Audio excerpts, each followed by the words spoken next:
Welcome to Ireland, the Emerald Isle, a land of enchanting legends, warm hospitality, and breathtaking landscapes. From the rugged cliffs of Moher to the rolling green hills and historic cities, every corner of Ireland has a unique story to tell. In this video, we'll delve into 18 fascinating facts about Ireland that will surprise and delight you. From the origins of iconic traditions to quirky aspects of Irish life and culture, we'll explore it all. So grab a pint of Guinness, sit back and join us on this journey through the heart of Ireland. Don't forget to subscribe to our channel for more exciting content. If you're a beer fan, when you mention Ireland, one of the first things that comes to mind is the famous Guinness Beer created in 1759 by Arthur Guinness. This dark-coloured stout with a distinctive taste has become a worldwide icon. Guinness is produced at the St James Gate Brewery in Dublin, one of the oldest and largest breweries in the world. The drink is known for its creamy, dense foam, the result of the special pouring method which includes a combination of carbon dioxide and nitrogen. As well as being enjoyed in Irish pubs, Guinness is exported to more than 150 countries, making it one of the best-selling beers in the world. The Guinness Storehouse in Dublin is one of the country's main tourist attractions, offering visitors an immersive experience in the history and brewing process.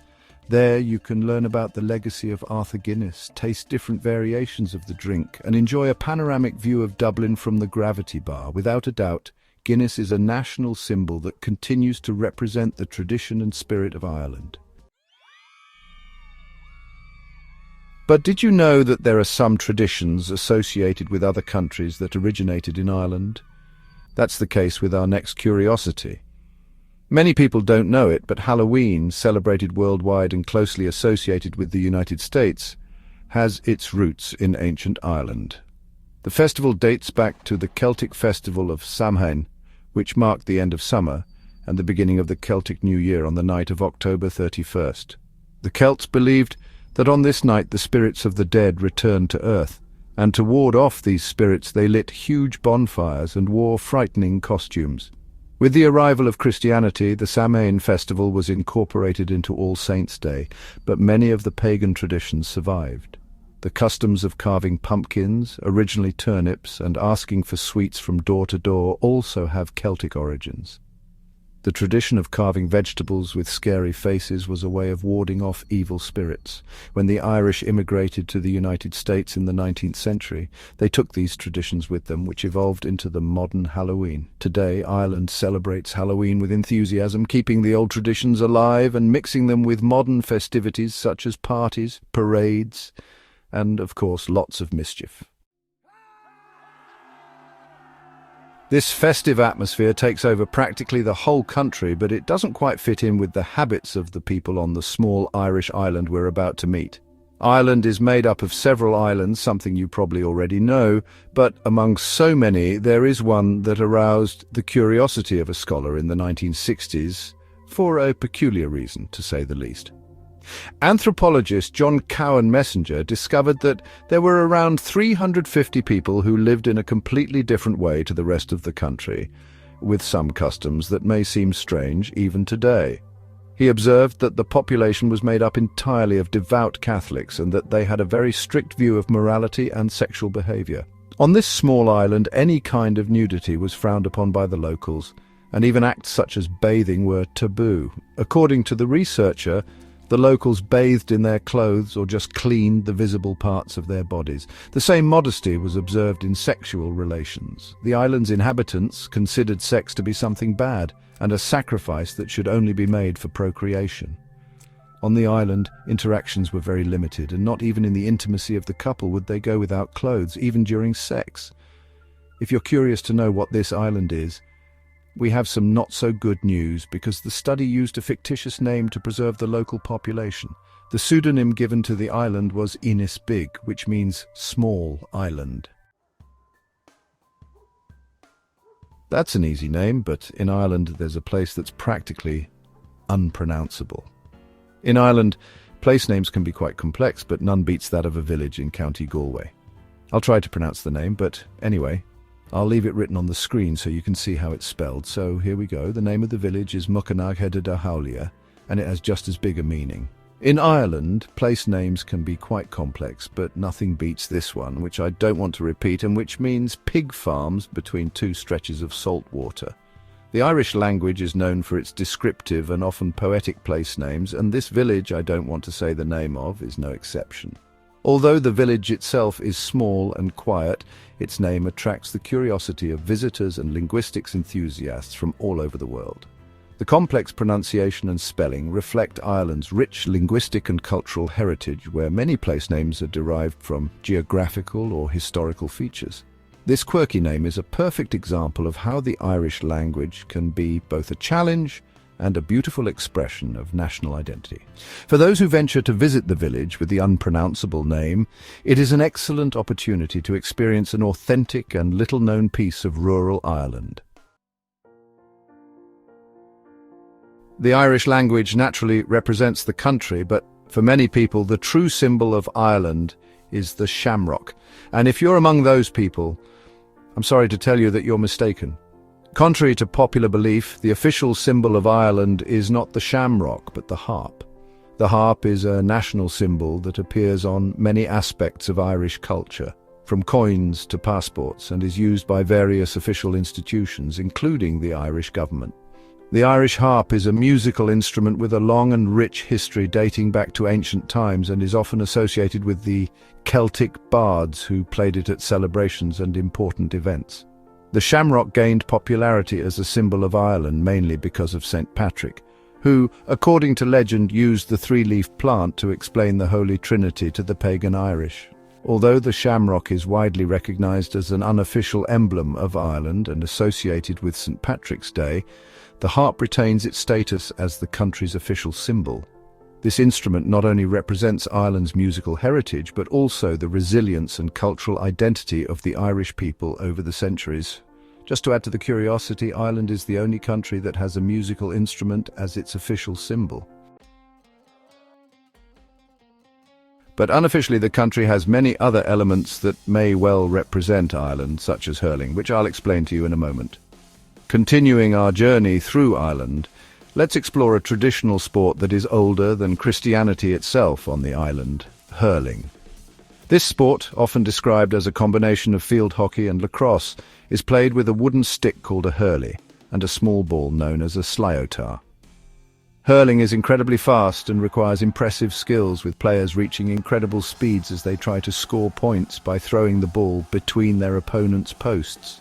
The sport is so beloved in Ireland that it attracts huge crowds at major events such as the All-Ireland Hurling Championship, where teams from all over the country compete fiercely. The Irish passion for hurling reflects the importance of traditions and cultural identity, showing how ancient practices are still alive and vibrant in the people's hearts.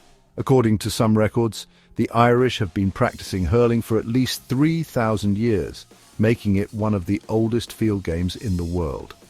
As well as being ancient, hurling is fast, and as the ball can reach up to 120 kilometers per hour, one blink can be enough to miss that spectacular shot. And while we're on the subject of traditions and fascinating stories, did you know that Dracula's real home is Ireland? Although the scary vampire is usually associated with Transylvania, the author of the famous novel Bram Stoker was Irish. Born in Dublin in 1847, Stoker was inspired by Irish legends and myths when creating his iconic vampire. The influence of Ireland's rich oral culture and horror stories is evident in the pages of Dracula. In addition, Ireland has its own sinister castle, Leap Castle, considered one of the most haunted castles in the world. This place, with its history of bloody battles and ghostly apparitions, could easily have inspired Stoker. Leap Castle is famous for its reports of paranormal activity, including the presence of an entity known as the Elemental, a spirit that exudes a pungent smell of sulfur. Thus, the link between Ireland and Dracula runs deeper than many realize, intertwining Gothic literature with Irish folklore and creating a lasting connection between fictional horror and the haunted traditions of the Emerald Isle. From horror stories, we move on to a peculiar and festive tradition. In the small town of Gleen in County Kerry, Puck Fair takes place, one of Ireland's oldest festivals dating back over 400 years. During the festival, a wild goat is captured in the mountains, crowned as King Puck, and placed in a tower in the centre of town. The preparation for the coronation is an event in itself, where the locals get involved in a search in the mountains to find the perfect goat. Once captured, the goat is taken with great pomp and ceremony to the town, where it is officially crowned and treated like royalty during the 3 days of festivities. The exact origin of this tradition is uncertain, but it is believed that it may have pagan roots or be linked to local historical events. During Puck Fair, Kilorglin is transformed with parades, music, dancing and lots of fun. The town is filled with food stalls, crafts and games, while street performers and bands entertain the crowds. The choosing and crowning of the Goat King are highlights of the festival, symbolizing the unity of the community and the joyful spirit of the event, showing how ancient traditions continue to bring colour and life to Irish culture. And if you think you've seen it all, just wait until you see Ireland's Kangaroos. It may sound strange, but on the island of Lambay, located off the coast of Dublin, there is a small population of kangaroos. These Australian marsupials were introduced to the island at the beginning of the 20th century by the island's owner, Rupert Baring, who had a passion for exotic animals. Today, kangaroos thrive on Lambay, living in harmony with the local fauna. The island is privately owned and not open to the public, but knowing that kangaroos roam freely there is one of the most surprising curiosities about Ireland. This story illustrates just how unpredictable and fascinating the island's biodiversity can be. Moving on from kangaroos to another curious fact, did you know that there are no snakes in Ireland? According to legend, St. Patrick, the country's patron saint, drove all the snakes off the island during the 5th century. Of course, this is a popular version of the story, and the truth is that the absence of snakes in Ireland is due to geological and climatic factors. During the last ice age, the island was isolated by cold waters, preventing snakes from being able to migrate there. Since then, Ireland has remained snake-free, a fact that contributes to the fascination and mythology surrounding St. Patrick. This detail is yet another example of how natural history and religious legends are intertwined in Irish culture.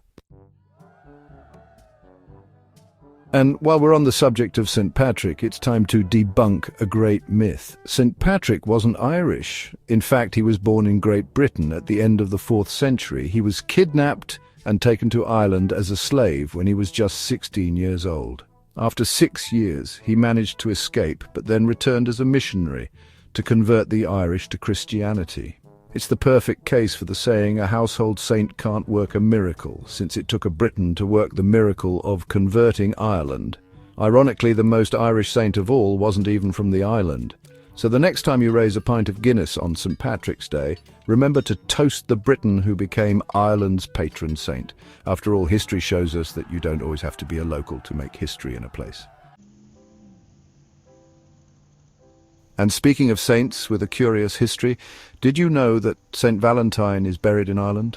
That's right, the patron saint of lovers rests in Dublin.